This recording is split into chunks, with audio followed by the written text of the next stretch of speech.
अस्सलाम वालेकुम। अब तक आप तो ये जानते ही होंगे कि फ़लस्तीन में क्या कुछ हो रहा है। इस वीडियो में इन वाक़यात पे कम ज़ोर दूंगा, बल्कि ये बताऊंगा कि इसराइल ये ज़ालिमाना गैर इंसानी हरकतें करके भी कैसे दुनिया के सामने मज़लूम बनता है और उल्टा हमास और फ़लस्तीनियों को दहशतगर्द दिखाता है। और ये मैं पहले से बता दूँ कि झूठ फैलाने और दुनिया को ब्रेन वॉश करने का जाल बहुत बड़ा है। मेन स्ट्रीम मीडिया से लेकर सोशल मीडिया तक, CNN, BBC और फॉक्स न्यूज़ से लेकर IDF के अपने खुद के पेजेस तक, ये सब टूल्स है मज़लूम को ज़ालिम और ज़ालिम को मज़लूम दिखाने के। Middle East, Israeli defense forces say the Israeli military says Hamas. As Israel says it targeted tunnels and weapons manufacturing sites. Israel says we spoke with the international spokesperson from the IDF, Richard Hecht. Israeli authorities say the Israelis say Israel says Israel's defense forces saying Israel saying that's according to the Israeli military. Israel says Ibrahim ज़बान का एक लफ्ज़ है हज़बारा। इसकी उर्दू या English में कोई proper translation तो नहीं है, मगर इसका तर्जुमा किया जाता है एक्सप्लेन करना, समझाना। इस लफ्ज़ की तशरीह से तो ये काफ़ी हार्मलेस सा लगता है, मगर इसके पीछे काफ़ी घनौना सच छुपा है। तो इसराइल के प्राइम मिनिस्टर ऑफिस में मौजूद है हज़बारा हेडक्वार्टर। ये मिनिस्ट्री ऑफ इंफॉर्मेशन नहीं, मिनिस्ट्री ऑफ प्रोपेगेंडा है। यही वजारत IDF, इसराइली डिफेंस फोर्सेस के सारे सोशल मीडिया हैंडल जैसे कि उनका ट्विटर अकाउंट, उनका फेसबुक पेज और यूट्यूब चैनल संभालती है। हज़बारा का अभी का नैरेटिव शुरू हुआ था 2006 की लबनान जंग के बाद। इसका मिशन था दुनिया के सामने इसराइल की रेपुटेशन को बेहतर करना, और ज़ाहिर है इसमें शामिल था अपने वॉर क्राइम्स को बाय एनी मीन्स जस्टिफाई करना। अभी की मिनिस्टर गलत डिस्टल अतबरियान ने अपनी वजारत के लिए बहुत ही क्लियर मुहिम रखी है, और वो ये है कि बिल्कुल सिरे से ही इंकार कर देना कि इसराइल ने कोई कब्ज़ा भी किया है, कि इसराइली ऑक्यूपेशन एग्जिस्ट भी करती है। तो अब देखते हैं कि कैसे और कहाँ हज़बारा काम करता है। तो 19 जून 2008 को इसराइल और हमास का अमन मुआहदा हुआ था। सिर्फ 5 महीने बाद इसराइल ने इस मुआहदे को तोड़कर गज़ा पर हमला कर दिया। इसमें हमास के 6 लोग मारे गए। इसको जस्टिफाई किया गया ये कहकर कि हमास के रॉकेट अटैक्स के ख़िलाफ़ सेल्फ डिफेंस था। मुआहदे टूटने के बाद जो इसराइल ने बमबारी की, उसमें वाइट फॉस्फोरस बॉम्ब्स का भी इस्तेमाल किया गया। इन बॉम्ब्स से ना सिर्फ स्मोक स्क्रीन बनती है, बल्कि इससे इंसानी जिस्म पूरी तरह जल जाता है। इसराइल ने तो इन बॉम्ब्स के इस्तेमाल से बिल्कुल इनकार कर दिया, लेकिन ह्यूमन राइट्स वॉच के सीनियर मिलिट्री एनालिस्ट मार्क गरलास्को के मुताबिक इसराइल गज़ा पर इन बॉम्ब्स का इस्तेमाल ज़रूर कर रहा था। Well, for the last 5 minutes, the IDF has been airbursting white phosphorus shells. Well, you can see the artillery shells as they blow up in midair and the tendrils go down. It looks much like a jellyfish. And this is really the typical signature for airburst white phosphorus. Airbursting white phosphorus is far more dangerous to the civilian population. It covers an area anywhere from 100 to 250 meters in diameter. And when you're talking about all of the flaming pellets coming down, landing on the area of people's homes and potentially on their bodies, that's a lot of civilian harm that can occur. 2014 के Israel के फ़लस्तीन पर हमले में 7,000 घर बिल्कुल तबाह हो गए थे और करीब 90,000 घरों को नुकसान पहुंचा था। इस हमले में इसराइल ने गज़ा के वाहिद अस्पताल अल-वाफ़ा हॉस्पिटल पर भी बमबारी की थी, ये कहकर कि यहाँ से रॉकेट्स फायर किए जा रहे हैं। ट्विटर पर IDF के ऑफिशियल अकाउंट ने एक फेक सैटेलाइट इमेज भी डाली थी, मगर एमनेस्टी इंटरनेशनल की रिपोर्ट के मुताबिक the image tweeted by the Israeli military does not match the satellite images of the al Wafa hospital and appear to depict a different location.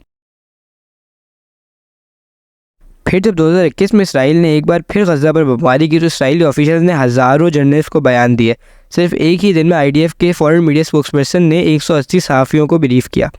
अभी जब इसराइल ने एक बार फिर गज़ा के अस्पताल पर बमबारी की, जिसमें 500 से ज़ायद फ़लस्तीनी मर्द, औरत और बच्चे शहीद हुए, तो अब वो ये प्रूफ करना चाह रहे हैं कि ये हमास ही का एक रॉकेट था।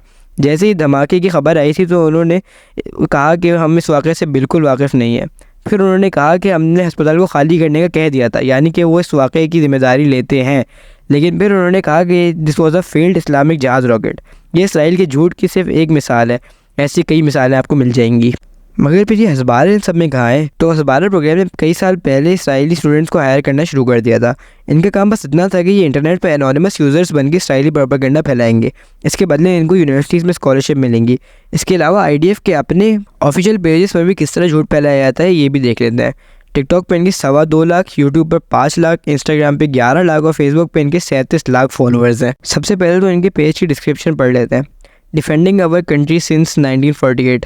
आई वंडर 1948 से पहले ये लोग अपने मुल्क की हिफाजत क्यों नहीं कर रहे थे। अब चलते हैं इनकी वीडियो और पोस्ट की तरफ। तो यूट्यूब पे इन्होंने वीडियो डाली है जो कि इनके स्पोक्सपर्सन का बयान है। The barrage of rockets was fired by terrorists in Gaza, passing in close proximity to the Al Hali Al Maadi hospital in Gaza at the time it was hit.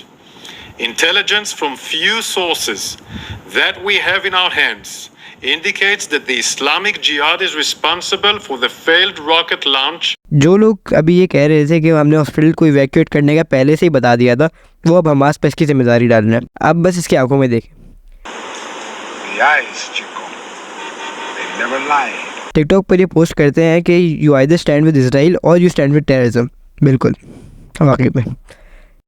Instagram पर ये reel डाल रहे हैं, इसका title है welcome to the misinformation war. बस ज़्यादा मैं क्या कहूँ। कोई 2 हफ्ते पहले हमास ने इसराइल पर बमबारी की तो सोशल मीडिया पर उन्होंने एक और झूठी खबर फैला दी, जिसमें उनके मुताबिक हमास ने 40 बच्चों के सर कलम किए। अमेरिकी सदर जो बाइडेन ने भी कहा कि उसने खुद इसका फोटोग्राफिक एविडेंस देखा है। I never really thought that I would see and have confirmed pictures of terrorists beheading children. मगर फिर वाइट हाउस से बयान आया है कि बुड्ढा न्यूज़ रिपोर्ट्स की बात कर रहा था और कोई फोटोग्राफिक एविडेंस है ही नहीं। बेन शपीरो ने भी इस झूठी खबर को फैलाया और उसने ट्विटर पर अपनी एक पिक्चर भी डाली इसकी, मगर वो तस्वीर AI जनरेटेड निकली। सोशल मीडिया पर तो इस तरह झूठ फैलाया जाता है। मगर अब चलते हैं मेन स्ट्रीम मीडिया की तरफ। सबसे पहले एक चीज़ जो आप नोटिस करेंगे वो ये है कि जब भी फ़लस्तीन पर हमला होगा तो पैलेस्टीनियंस हैव डाइड, और जब भी इसराइली मरेंगे तो इसराइलीज़ हैव बिन किल्ड।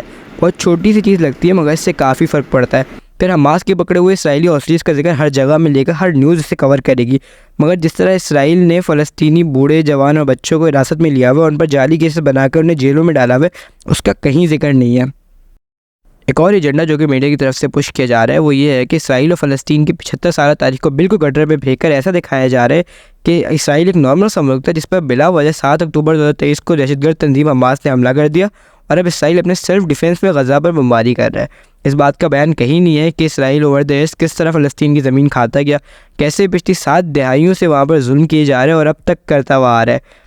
जाहिर है जहाँ बुराई होती है वहाँ अच्छाई भी आई जाती है। अल जज़ीरा और TRT 2 ऐसे बड़े न्यूज़ चैनल हैं जो कि इसराइल को विक्टिम कार्ड खेलता हुआ नहीं दिखा रहे, और साथ में ऑल अक्रॉस सोशल मीडिया कई लोग अपना इन्फ्लुएंस इस्तेमाल करके दुनिया को सच भी दिखा रहे हैं, मगर उनके साथ क्या होता है ये भी देख लेते हैं।